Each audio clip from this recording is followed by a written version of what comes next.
warahmatullahi wabarakatuh. Apa kabar? Kembali berjumpa dengan saya, Ersbun Arif dari Forum News Network. Calon Presiden nomor 1 Anies Baswedan hari ini bertandang ke kantor pusat Persatuan Wartawan Indonesia Pusat. Anies menggelar dialog dan tanya jawab dengan jajaran pengurus PWI Pusat. Dalam pemaparannya, Anies menyinggung tentang kebebasan pers dan penguatan demokrasi. Salah satunya adalah membuka ruang kritik seluas-luasnya tanpa harus dihantui dengan ancaman Undang-Undang ITE. Ini undang-undang yang selama ini memang jadi semacam momok ya buat para aktivis terutama di media sosial. Dan Anies berjanji jika terpilih pasal-pasal dalam Undang-Undang ITE yang dapat menghambat kebebasan berekspresi dan pendapat itu akan direvisi. Anies juga menyatakan itu Komisi Pemberantasan Korupsi itu akan diperkuat dengan mengedepankan standar etik yang tinggi terhadap pimpinannya. Dan Anies menyinggung bahwa kalau ada seorang pimpinan KPK yang sudah melanggar kode etik, maka dia harus mundur. Bukan kayak sekarang ya, sudah jadikan tersangka pun juga tidak mundur dan masih menerima gaji. Demokrasi ini yang paling kita lihat sebagai salah satu masalah adalah kita ingin menjaga agar pasal 1 ayat 3 Undang-Undang Dasar 45 itu terjaga terus, yaitu hukum di atas kekuasaan, karena ini negara hukum, bukan negara kekuasaan. Jangan sampai Indonesia bergeser menjadi negara kekuasaan. Dalam negara hukum, kekuasaan diatur hukum. Dalam negara kekuasaan, hukum diatur oleh kekuasaan. Dan menurut saya ini harus kita jaga supaya Indonesia tetap berada di dalam jalur sebagai negara hukum. Dan ini membutuhkan komitmen dan membutuhkan pengawasan dari semuanya. Kami melihat komitmen tentang ini yang insya Allah dari sisi kami, ini akan kami pegang sebagai komitmen untuk menjaga Indonesia sebagai negara hukum. Dan memberikan ruang kebebasan untuk berekspresi. Kami melihat ada pasal-pasal di dalam perundangan kita yang menghambat orang untuk berani mengungkapkan pandangan. Termasuk di dalam Undang-Undang ITE. Di situ ada pasal-pasal yang menurut kami itu perlu direvisi sehingga tidak menimbulkan rasa takut di dalam berekspresi. Saya pernah sampaikan berapa kali, selama di sosmed orang masih nyebut kata Indonesia dengan istilah Wakanda, dengan istilah Konoha, maka Indonesia masih ada masalah. Tapi kalau kita sudah berani menyebut dengan nama Indonesia, maka perasaan takut itu tidak boleh ada. Berkali-kali kami sampaikan, takut itu hanya boleh di tempat yang otoriter. Ini Bapak Ibu sekalian, teman-teman mengalami era otoriter. Di situ ada rasa takut. Karena memang era otoriter itu pilar penopangnya rasa takut. Kalau rasa takutnya hilang, rejimnya tumbang. Di mana-mana. Rasa takut hilang, rejim tumbang. Di Timur Tengah, di Iran, di Manila, dimanapun. Indonesia juga mengalami. Nah kalau demokrasi, pilarnya trust. Trust inilah yang menjadi kekuatan demokrasi, kepercayaan. Nah kami melihat trust itu mengalami penurunan yang luar biasa. Apa indikasi penurunannya? Banyak sekali akhir-akhir ini, apalagi menjelang pemilu. Kemarin saya sampaikan pada saat acara dengan Bawaslu, Indonesia sudah mengalami pemilu bebas 5 kali sejak tahun 99. Dan sebelum pemilu kita selalu berbicara tentang bagaimana semua calon habis. Hari ini percakapan yang dominan adalah netralitas. Pertanyaan yang dominan adalah akankah terjadi kecurangan? Akankah ada problem sistemik? Itu artinya tumbuh keraguan atas negara di dalam menyelenggarakan salah satu ritual demokrasi. Ritual demokrasi ini pemilu yang waktunya hanya 6 jam, jam 7 pagi sampai jam 1 siang, hanya 6 jam. Itu dikhawatirkan semua orang, apalagi muncul peristiwa data KPU kemarin bocor. Memberikan pesan kepada semua tentang penurunan trust yang agak serius. Ini harus dikembalikan karena kekuatan kita justru pada trust pada institusi, mulai dari institusi kepresidenan, institusi perwakilan, institusi hukum, institusi judisiari, dan itu semua harus trustnya itu ditinggikan. Hari ini kita merasakan itu menurun. Nah, ini Bapak sekalian yang kami pandang penting. Lalu yang tidak kalah penting Bapak sekalian itu terkait dengan anti korupsi, kolusi, nepotisme. Kami memandang perlu mengembalikan institusi penegak hukum termasuk KPK dan khususnya KPK menjadi sebuah badan yang kembali independen, kembali memiliki posisi yang kuat dan diisi orang-orang yang berintegritas, supaya tempat ini itu menjadi barometer tertinggi di dalam pemberantasan korupsi. Karena itu kemarin kami sampaikan, bila kami bertugas, maka siapapun yang terpilih menjadi komisioner KPU harus tanda tangan pernyataan mentaati seluruh kode etik, dan bila melanggar kode etik maka mengundurkan diri. Saya bilang apa tadi? Oh, KPU. Ya samalah dua-duanya juga harusnya ya. Ya, ini slip of mind ini apa slip of tongue ini. Ya, dua-duanya lah gitu. Saya bilang KPU ya tadi ya. Keseringan kantor KPU akhirnya ini tuh. KPK udah lama, udah tahun lalu KPK itu soalnya. Ya, ya. Iya, ya. Iya, memang ya. Jadi kembali ke sini, bila komisioner KPK terpilih maka harus menandatangani komitmen itu. Fakta itu, bila melanggar kode etik maka mengundurkan diri. Karena menurut saya KPK itu bukan sekedar mentaati aturan hukum, dia harus lebih tinggi daripada aturan hukum. Dia harus bicara kepatutan, dan kepatutan itu etika, kode etik, patut. Ini yang harus dijaga. Karena kalau tidak, wibawa dari upaya pemberantasan korupsi ini turun. Dan ini akan menurunnya luar biasa. Yang berikutnya adalah soal nepotisme. Dan ini memang harus ada ketegasan dan percontohan. Karena kalau tidak ada contoh agak repot kita.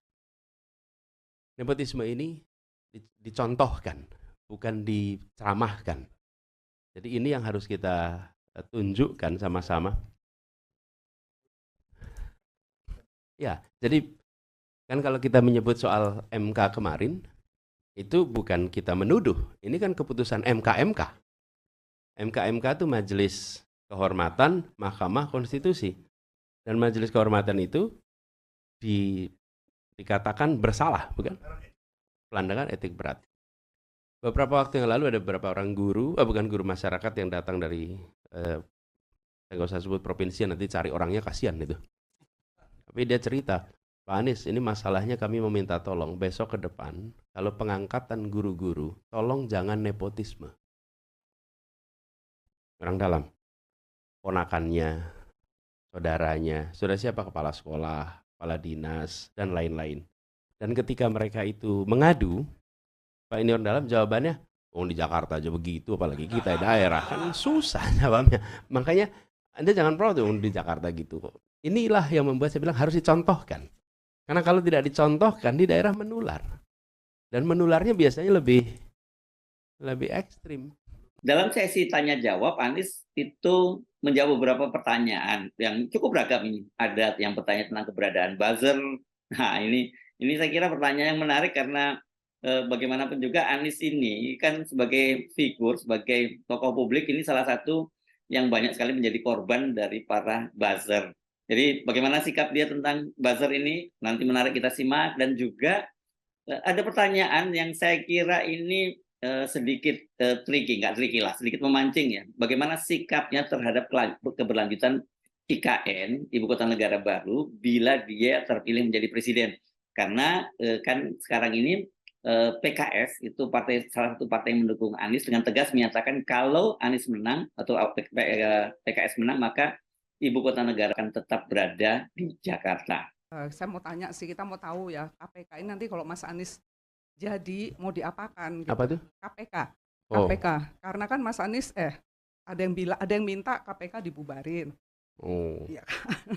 Terus karena nggak tahu deh, dianggap tidak berguna. Tapi ada juga yang bilang sekarang KPK dilemahkan. Nah ini kan jadi menarik ya, karena Mas Anies juga kemarin dikejar-kejar ya, berapa kali diperiksakan kita juga tahu gitu. Tapi sekarang yang mengejar-ngejar malah jadi kena masalah gitu. Jadi mudah-mudahan nanti ketika memperbaiki KPK bukan karena balas dendam gitu atau apa. Kira-kira gitu sih Oh, Mas. nggak balas dendam aja begini. Waktu ini kita masih membutuhkan KPK. Ini yang terutama begini, Mbak. Terutama untuk tindak pencegahan, lalu tindak pidana korupsi yang disebabkan oleh keserakahan. Ini yang menurut saya mendasar. Ada tindak pidana korupsi karena kebutuhan. Itu biasanya nilainya tidak besar. Tapi yang karena keserakahan, ini yang angkanya fantastis. Dan di dalam konteks ini, kami melihat penting sekali untuk mensegerakan penuntasan undang-undang perampasan aset.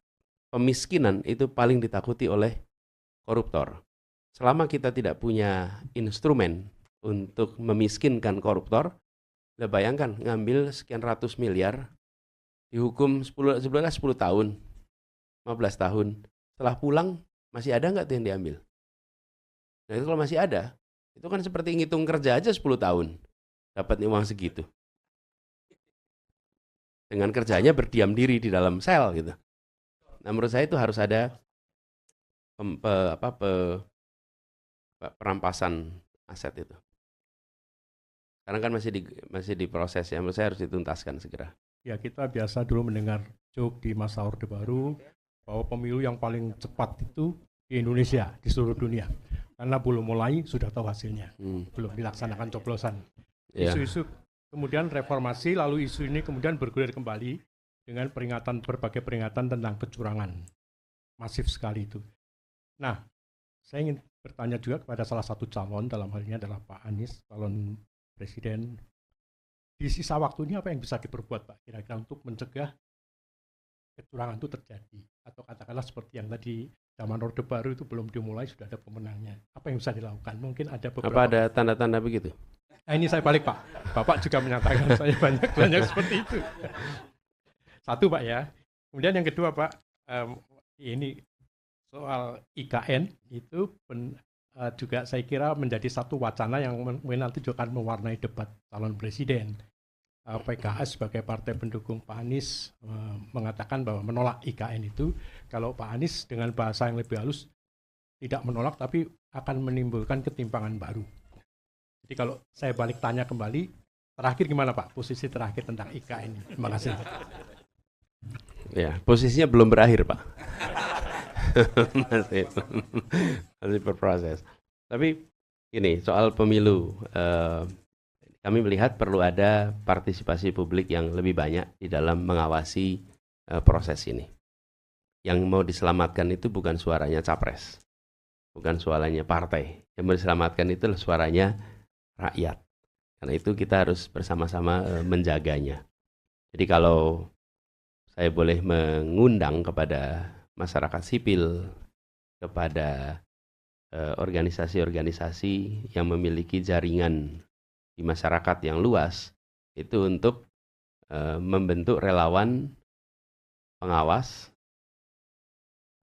luar TPS yang tidak memerlukan identifikasi apa-apa, hanya ikut mengawasi dari luar sebagai ikhtiar kita untuk menjaga kualitas demokrasi. Tapi kalau saya berpandangan, Pak Tejo, saya masih berpandangan optimis. Menurut hemat kami, walaupun ada keriuhan sana sini, rasanya pelaksanaan besok itu aparatur kita itu dalam situasi punya tanggung jawab moral untuk mereka menjaga ini dengan benar. Dan kalau itu sampai terganggu, maka legitimasi hasil pemilu juga terganggu. Jadi menurut saya siapapun yang bertanding hari ini itu memiliki kepentingan agar hasilnya bukan saja baik, tapi hasilnya mendapatkan legitimasi. Dan itu mahal sekali ongkos legitimasi itu. Kita menyaksikan apa yang terjadi di bulan Maret tahun 98. Ketika secara legal itu terpilih, tapi secara legitimasi tidak ada. Bertahannya berapa lama? 2 bulan. Jadi menurut kami semua punya kepentingan untuk menjaga legitimasi itu. Begitu juga dengan aparat keamanan. Walaupun ada sinyalemen ini dan itu, kami yakin bahwa aparat keamanan, polisi, TNI, kejaksaan, di dalam jajaran sampai ke bawah, itu dalam posisi harus menjaga agar republik ini tetap tenang, aman, damai. Kemarin kami sampaikan Pak Tejo, bahwa kedamaian itu bukan ditandai dengan tiadanya konflik. Kedamaian itu ditandai dengan adanya rasa keadilan. Jadi, bila di dalam pelaksanaan pemilu itu ada rasa keadilan, maka akan ada kedamaian. Bila di situ tidak terjadi rasa keadilan, di situ akan muncul gejala ketidakteduhan, ketidakdamaian. Nah, ini menurut saya yang perlu kita pegang sama-sama. Lalu soal IKN. Jadi kami melihat ini bukan semata-mata soal IKN-nya, tapi kita memiliki tantangan pembangunan yang banyak dan urgen. Lalu kita memiliki sumber daya fiskal yang terbatas. Pertanyaannya, sumber daya fiskal yang terbatas ini mau dimanfaatkan untuk apa?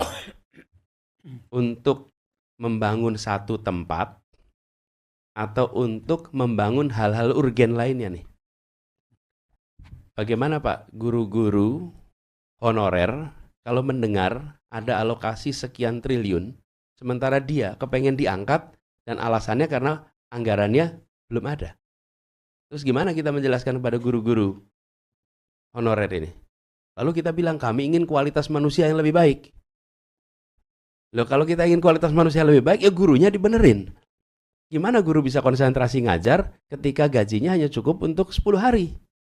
Ketika gajinya cukup untuk 15 hari. Jadi ini bukan soal menolak IKN, tidak setuju IKN. Ini kita sedang punya anggaran yang terbatas. Anggaran terbatas ini mau diapakan?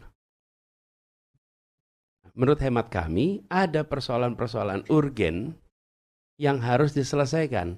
Jadi undang-undang IKN itu sudah diterbitkan, sudah mau dilaksanakan. Nah, sekarang kita punya fiskal terbatas. Mana dulu nih yang mau dikerjain? Ada skala prioritas. Ada unsur prioritas secara urusan dan prioritas secara waktu. Kita menyebutnya dengan istilah important and urgent. Nah, important and urgent harus diselesaikan. Tapi kalau important not urgent, ini bisa dikerjakan nanti. Kira-kira gitu Pak Tejo. Menarik sekali tadi tanya jawabnya ya, terutama soal buzzer. Karena ini seperti saya sebut tadi, dia kan paling banyak jadi korban bulian ini dan framing buat Anies. Tetapi saya kira memang saya sepakat tadi dengan Anies, ke depan itu buzzer begini ini harus aturannya mesti diperjelas ya.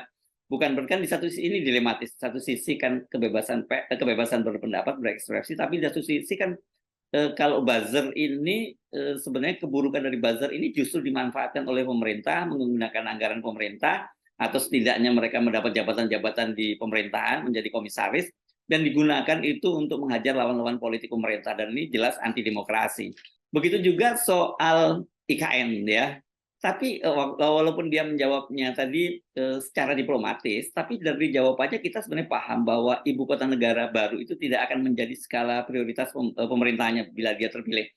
Dia malah bicara kemudian soal banyaknya guru honorer yang belum diangkat dan gajinya minim dengan alasan pemerintah itu tidak punya anggaran. Nah, ini saya kira contrasting yang sangat menarik, karena di satu sisi pemerintah menyatakan tidak punya anggaran untuk membayar para pegawai guru-guru honorer itu, tapi di satu sisi malah membangun proyek mercusuar ibu kota baru di Kalimantan Timur. Tadi dalam bahasa yang digunakan oleh Anies itu ada istilah important tapi tidak urgent, penting tapi tidak mendesak. Dan saya kira yang dimaksud itu tadi ya, bahwa bagi Anies IKN itu tidak oke, IKN important tapi itu tidak urgent. Sementara guru honorer yang harusnya diangkat atau setidaknya gajinya ditingkatkan itu jauh lebih dia important dan juga urgent. Kenapa? Karena para guru ini kan punya peran yang luar biasa besar dalam mendidik bangsa ini, dan bangsa yang sumber daya manusianya itu tidak terdidik, ya jangan mimpi soal generasi emas 2045. Makanya saya selalu bilang itu ilusi ya bicara tentang bonus demografi tahun 2045 itu dengan tingkat pendidikan yang sangat rendah, dengan angka stunting yang juga sangat tinggi, dan juga standar IQ bangsa ini masih sangat rendah. Saya kira itu justru important dan very urgent. Saya Subnarif dari Forum News Network. Sampai jumpa lagi. Wassalamualaikum warahmatullahi wabarakatuh.